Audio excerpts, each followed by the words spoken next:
আচ্ছা, বলতে পারেন ভালোবাসা কি? আমার মনে হয় ভালোবাসা একটা অবসেশন। ভালোবাসার দাঁত কামড়ে পড়ে থাকা একটা জিদ। অনেক সময় ভালোবাসার এই জিদ এতটাই চরম পর্যায়ে গিয়ে পৌঁছয় যে আমরা নিজেদেরকে শেষ করে দিতেও দুবার ভাবি না। আজ এমনই এক ভালোবাসার গল্প শোনাবো আপনাদের। আমি কমলিকা। আমার চ্যানেল গল্পের রং মশালে আমি আপনাদের শোনাই নানা স্বাদের নানা রকম গল্প। আজ আপনাদের শোনাবো বনফুলের লেখা বেহুলা। তাহলে শুরু করা যাক আজকের গল্প।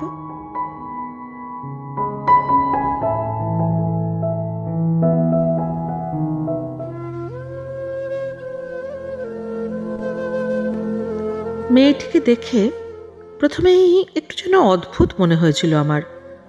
কেন যে হয়েছিল তা তখনও তো বিশ্লেষণ করবার সময় ছিল না। চারিদিকে রোগী ঘিরেছিল আমাকে। যেসব রোগিণী প্রায়ই আসে আমার কাছে, মেয়েটি সেই দলের নয়, অচেনা মুখ। দেখে একটু চমক লেগেছিল। সে সুন্দরী বলে নয়, কম বয়সী বলেও নয়। তার চোখে মুখে কি যেন একটা ছিল যা অস্বাভাবিক, যা দৃষ্টি আকর্ষণ করে। পরে জেনেছি চাপা প্রতিহিংসার আগুন ওর অন্তরে জ্বলছিল। তারই হলকা আমি দেখতে পেয়েছিলাম ওর চোখে মুখে। মনের ভিতর যে আগুন জ্বলে তা গোপন করা যায় না। মেয়েটি রোগা রোগা, রং কালো, চোখ মুখের ভাব মন্দ না হলেও নিখুঁত নয়। একটা বন্য বর্বরতার ছাপ যেন আছে। চুলে তেল নেই, রুক্ষ চুলগুলো কোঁকড়ানো, এত কোঁকড়ানো যে মনে হয় অসংখ্য সর্প শিশু যেন জড়াজড়ি করে ফনা তুলে আছে। অধরে অতি সামান্য একটু মুচকি হাসি, তা বাড়েও না কমেও না। মনে হয় হাসিটা যেন বন্দিনী হয়ে আছে। আমার কাছে মেয়েটি এসেছিল ঘায়ের ওষুধ নিতে, মাথার ঘায়ের ওষুধ। মেয়েরা যেখানে সিঁদুর পরে ঠিক সেখানেই একজিমার মতো হয়েছিল সমস্ত সীমন্তটা জুড়ে। পরীক্ষা করে দেখলাম কালো কালো চাপড়া চাপড়া মামড়ির মতো একটা জিনিস একজিমাটাকে ঢেকে রেখেছে। সেটা পরিষ্কার করে তলার ঘাটাকে পরীক্ষা করলাম। একজিমার মতো চুলকানি একটা, কিন্তু তার চেহারাটা বেশ রাগি রাগি, আমাদের ডাক্তারি ভাষায় অ্যাংরি লুকিং। আমার সন্দেহ হলো আলকাতরা জাতীয় কোনো জিনিস মেয়েটি ওর ওপর লাগিয়েছে। একজিমা সারাবার জন্য অনেকে লাগায়। বললাম, ঘায়ের উপর আলকাতরা লাগিও না। মেয়েটির মুখের মুচকি হাসি কমলও না বাড়লও না। চোখের পাতা দুটি কেবল বার কয়েক ঘন ঘন নড়ল। একটি কথা বলল না সে। যে মলমটা দিলাম সেটা নিয়ে চলে গেল। 4-5 দিন মেয়েটির সঙ্গে দেখা হয়নি। একদিন বিকেলবেলা গঙ্গার ধার দিয়ে অতি সন্তর্পণে মোটর চালিয়ে আসছি। রাস্তাটা খুব খারাপ, আশেপাশে ঝোপঝাড়ও প্রচুর। হঠাৎ দেখতে পেলুম মেয়েটি অশ্বত্থতলায় দাঁড়িয়ে আছে, একটা ভাঙা কুঁড়ে ঘরের পাশে। জেলেরা যখন মাছ ধরতে আসে তখন ওই কুঁড়ে ঘরে থাকে। এখন খালি, ভেঙে চুরেও গিয়েছে।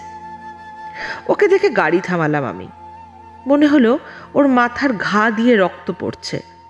এইখানে থাকো নাকি তুমি? মাথা নেড়ে ভাঙা কুঁড়ে ঘরটা দেখিয়ে দিল। বললাম, ওই ভাঙা ঘরে থাকো কি করে? কোনো উত্তর দিল না। মুখের মুচকি হাসি তেমনই স্থির হয়েই রইল। তোমার বাড়ি কোথায়? চুপ করে রইল। তার চোখের দৃষ্টিতে আগুনের ঝলক যেন দেখতে পেলাম একটু। ভাবটা, আমার সম্বন্ধে এত কৌতূহল কেন তোমার? যেখানে যাচ্ছ যাও না। একটু চুপ করে থেকে জবাব দিল, বৈরিয়া গায়ে। সে আবার কোথা? আমদাবাদের কাছে। কোন জেলা? পূর্ণিয়া। মাথার ঘায়ে মলম লাগিয়েছিলে? রোজ লাগাই। তবু তো রক্ত পড়ছে দেখছি। চুপ করে রইল। আবার এসো আমার ডিসপেন্সারিতে, ভালো করে দেখব। ঠিক সিঁদুর পরবার জায়গায় একজিমা হলো কি করে? আশ্চর্য তো। চুলকেছিলে নাকি? রক্ত পড়ছে। মেয়েটি কিছু বলল না। হঠাৎ আমার মনে হলো রক্তটাই সিঁদুরের স্থান অধিকার করেছে যেন। মনে হলো যে জেলেরা প্রতিবার এখানে মাছ ধরতে আসে, মেয়েটি তাদেরই বোধহয় আত্মীয়, তাই ওই কুঁড়েটা অসংকোচে দখল করেছে। যদিও মেয়েটির চোখে মুখে একটা বিরুদ্ধ ভাব সজাগ হয়েছিল, তবু আমি জিজ্ঞেস করলুম, তোমরা কি জেলে নাকি? মেয়েটি ঘাড় ফিরিয়ে খানিকক্ষণ চুপ করে রইল, তারপর বলল, না, আমরা সাপুড়ে। মেয়েটি মলম নিতে আমার কাছে আর আসেনি। দিন সাতেক পর একটি ছেলে এসে আমায় খবর দিলে গঙ্গার ধারে অশ্বত্থ তলায় একটি মেয়ে অজ্ঞান হয়ে পড়ে আছে, তাকে নিয়ে আসবো কি? আমি নিজেই গেলুম। গিয়ে দেখি সেই মেয়েটি। খুব জ্বর হয়েছে, মাথায় ঘাটা দগদগে হয়ে উঠেছে আরও। হাসপাতালে খোঁজ করলাম, বেড খালি নেই। তখন ছেলেদের বললাম, ওই কুঁড়ে ঘরটাতেই নিয়ে যাও ওকে, খড় পেতে বিছানা করে দাও। তোমাদের ছাত্র সমিতি ফান্ডে টাকা আছে? ছেলেটি ছাত্র সমিতির একজন সভ্য। দুর্গত দুঃখীদের সাহায্য করাই তাদের ব্রত। খড় কিনবার টাকা আছে, কিন্তু ওষুধ কিনবার টাকা নেই। ওষুধের ভার আমিই নিলাম। খড় কিনে বিছানা করবার জন্য দুটি ছেলে ঘরের ভিতর ঢুকলো। আমিও ছিলাম সে সময়। জিজ্ঞেস করলাম, ওর বিছানাপত্র কিছু নেই ভেতরে? না, কিছু না, একটা কাপড়ে বাঁধা ঝুড়ি শুধু ঝুলছে চাল থেকে, আর কিছু নেই। না। প্রায় মাসখানেক ভুগে মেয়েটির জ্বর ছাড়ল। অবশ্য ছেলেরা তার নিয়মিত শুশ্রূষা করতে পারত না, কেবল পথ্য দিয়ে আসতো। আমি প্রায় প্রতিদিন কিংবা একদিন অন্তর তাকে গিয়ে দেখে আসতুম। একদিন একটি ছেলে দৌড়তে দৌড়তে এসে আমাকে যে খবর দিল, তা অবিশ্বাস্য। এরকম যে হতে পারে তা কল্পনাতীত। ছেলেটি বললে, সর্বনাশ হয়ে গেছে ডাক্তারবাবু, মেয়েটিকে গোখরে সাপে কামড়েছে, আর বোধহয় বাঁচবে না। সাপে কামড়েছে? কি করে বুঝলে তুমি? আমি সচক্ষে দেখলুম যে। আমি সাবু দিতে গেছি, গিয়ে দেখি প্রকাণ্ড একটা গোখর সাপ ওর গলায় পাক দিয়ে জড়িয়ে ধরেছে, আর তার গালে মুখে ছোবলাচ্ছে। কি প্রকাণ্ড পনা সাপটার! আমি ভয় পালিয়ে এলুম। বাদলার কানাইকে ডাকলাম, তারা বাড়ি নেই।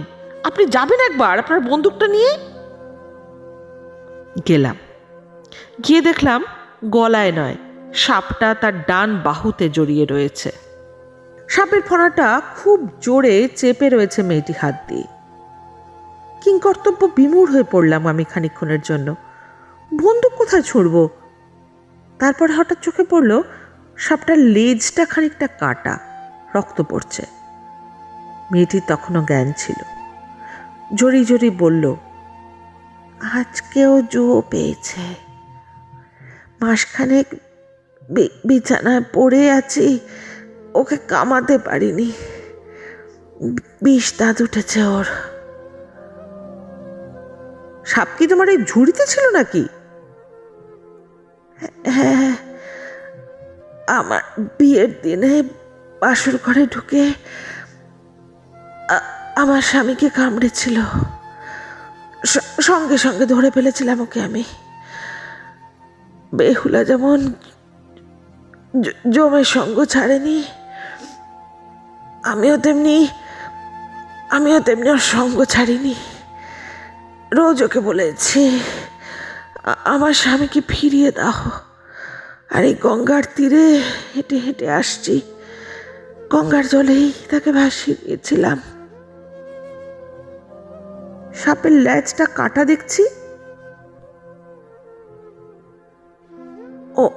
ওরে রক্ত দিয়ে শীতে শীতে সিঁদুর পড়ি যে রোজ, আজও পড়তে গিয়েছিলাম, কিন্তু আজ আর ওকে সামলাতে পারলাম না।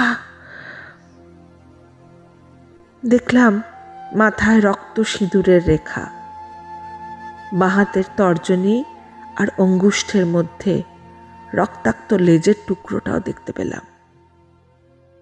একটু পরেই তার মৃত্যু হলো। সাপটারও হলো, কারণ যে বজ্র মুষ্টিতে সে সাপের মাথাটা চেপে ধরেছিল, মৃত্যুও তা শিথিল করতে পারেনি।